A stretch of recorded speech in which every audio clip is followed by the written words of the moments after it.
Salut YouTube! Alors tu vas être assez content parce que cette vidéo est une nouvelle vidéo pour la série Les Solves de légende.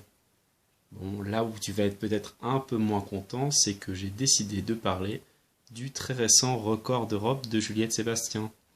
Et là, tu vas me dire, mais c'est pas ça qu'on veut sur ta chaîne. On veut que tu nous parles d'un solve en OH de François Séché en 2005. On veut que tu nous reparles d'un record du monde de Yu Nakajima.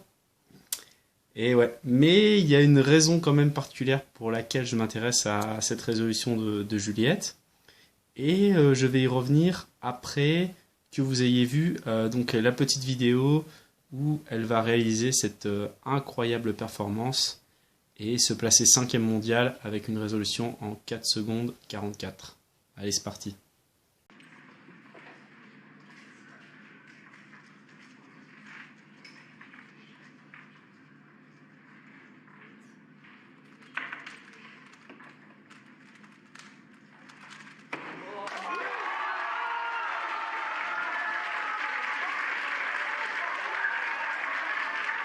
Alors après cette belle démonstration de force, je vous propose de faire rapidement la reconstruction, mais c'est pas vraiment ça qui va nous intéresser puisqu'elle a déjà été faite par Juliette elle-même, elle écrit dans les commentaires. Donc voilà le mélange, et puis sur plusieurs chaînes YouTube. Donc voilà, ce mélange, c'était très facile parce qu'on pouvait voir déjà que ici on est en position de pince inversée, hein. C'est-à-dire que ça met bien les deux pièces de la croix par rapport à celle-ci. Bon, je passe assez vite là-dessus. L'autre est là, donc il suffit de la réinsérer après. Et puis on a une paire gratuite ici. Et on va avoir une deuxième paire si on fait U' avant de finir la croix. Donc voilà, on va faire ça.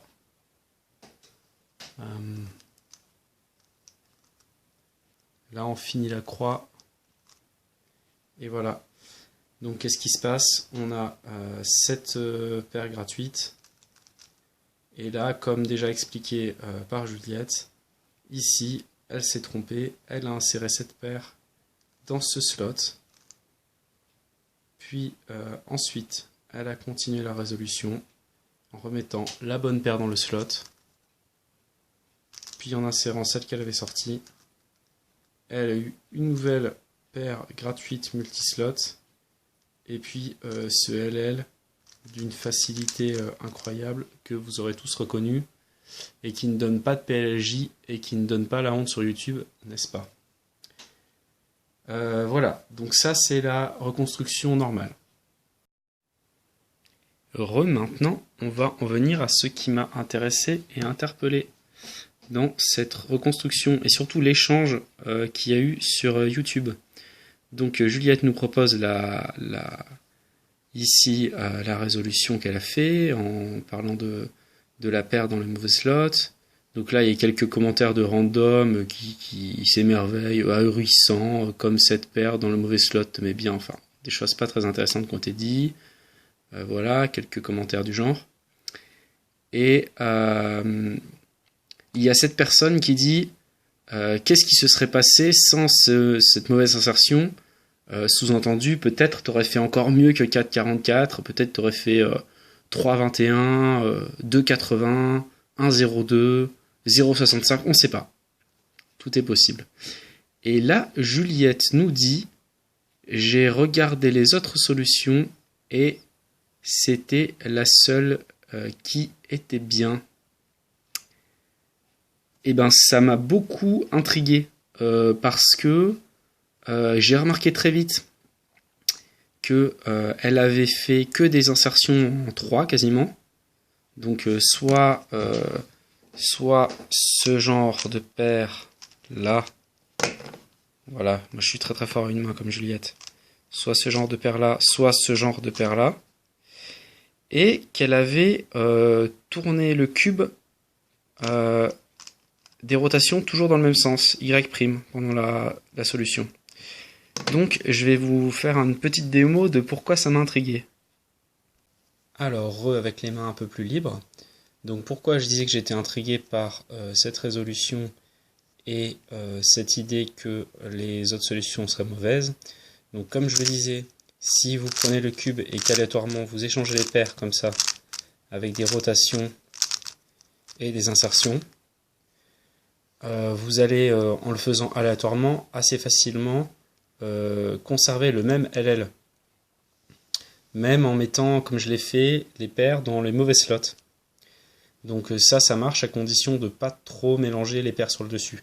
Et de garder des formes en 3, éventuellement des formes en 3 avec U2 comme ça. Vous voyez. Alors, sachant que bien sûr, on peut générer facilement des PLLJ comme je viens de le faire, ou des échanges de paires de ce type. Voilà.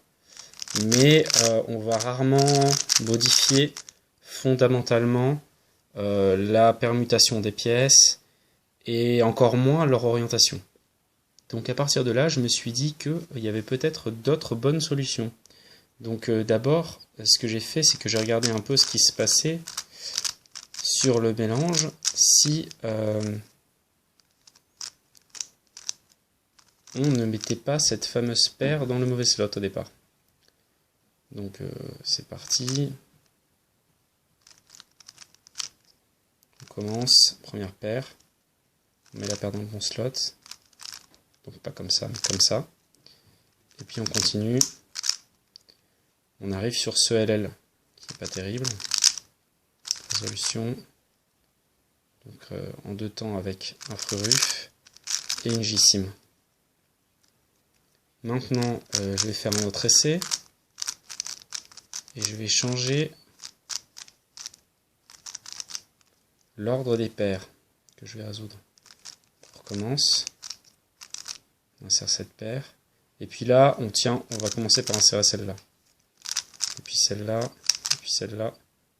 Et oh tiens, qu'est-ce que c'est? Fruruf et J-Sim. Donc le même LL.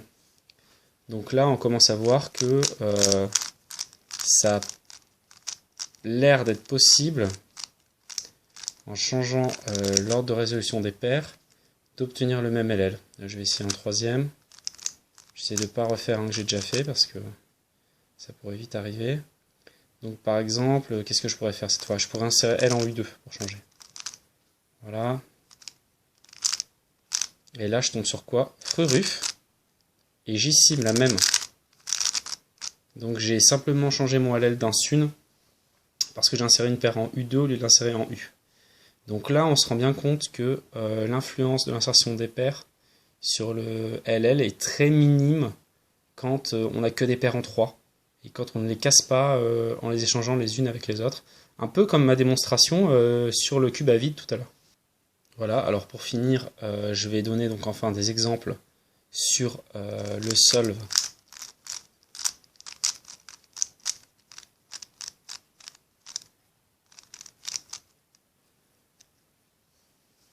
Pour retrouver le LL qu'a eu Juliette. Alors en fait, on va devoir effectivement utiliser le mauvais slot pour obtenir des résolutions similaires. Donc par exemple, on peut commencer de la même façon que Juliette. Donc je reproduis, mais là, au lieu d'insérer la bonne paire, continuer par exemple sur la rouge-verte. Et on retrouve le même LL. Voilà, premier exemple. Deuxième exemple.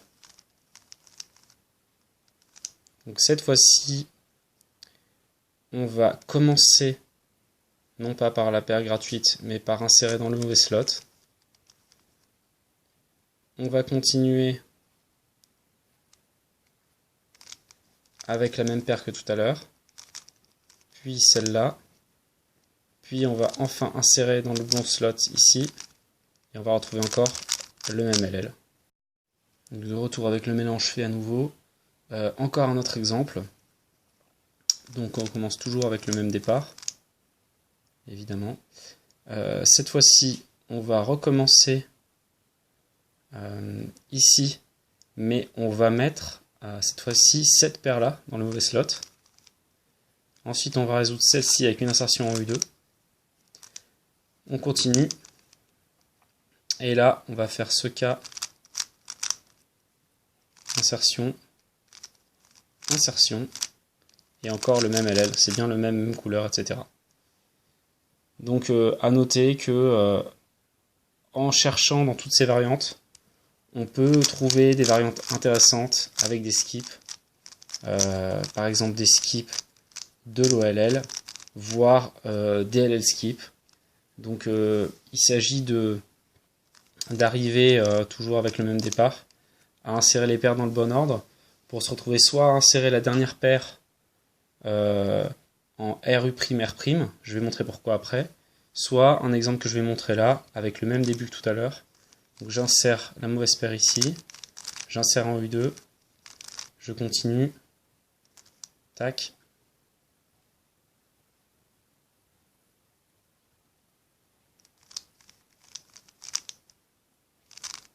Non, c'est pas ça.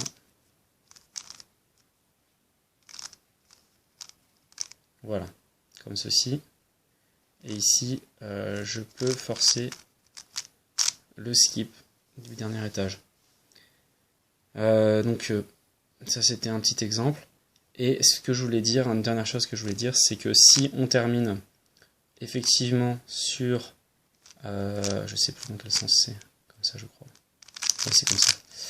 Si on termine par insérer la dernière paire ici, on va aussi pouvoir annuler, là au lieu d'insérer de cette façon l'OLL, pour avoir un autre LL skip qui sera un peu plus court que celui que je viens de montrer juste avant, qui est en fait une annulation sur une PLJ, ou LL skip PLJ, qui est un peu long. J'ai aussi trouvé une possibilité, alors je vais pas la retrouver tout de suite, que je vais pas noter, mais de finir sur une insertion avec un échange de 3 paires, comme ça, en changeant l'ordre d'insertion des paires. Et j'ajoute un petit PS pour dire que cette petite manipulation avec les paires ne change rien au fait que ce sol est absolument incroyable et qu'il était vraiment pas facile à trouver. Il y a beaucoup de chance et il y a aussi certaines rapidités de visualisation et d'exécution qui rendent le sub 5 quasiment impossible pour la plupart d'entre nous, donc encore bravo. Voilà, j'espère que ça vous a plu et que vous avez trouvé ça mieux que la simple reconstitution de base. Vous voyez, j'avais pris quelques petites notes avec les différentes reconstitutions que j'ai fait. Voilà. Et puis ici, j'avais fait le concept du squelette comme en Fewest Move pour me retrouver sur la partie où il n'y a que les paires à insérer et qui permet de trouver des variantes plus facilement que quand on cherche sur tout le cube. Allez, n'hésitez pas dans les commentaires si vous voulez en savoir plus et si vous voulez que je continue ce genre de vidéo. À bientôt!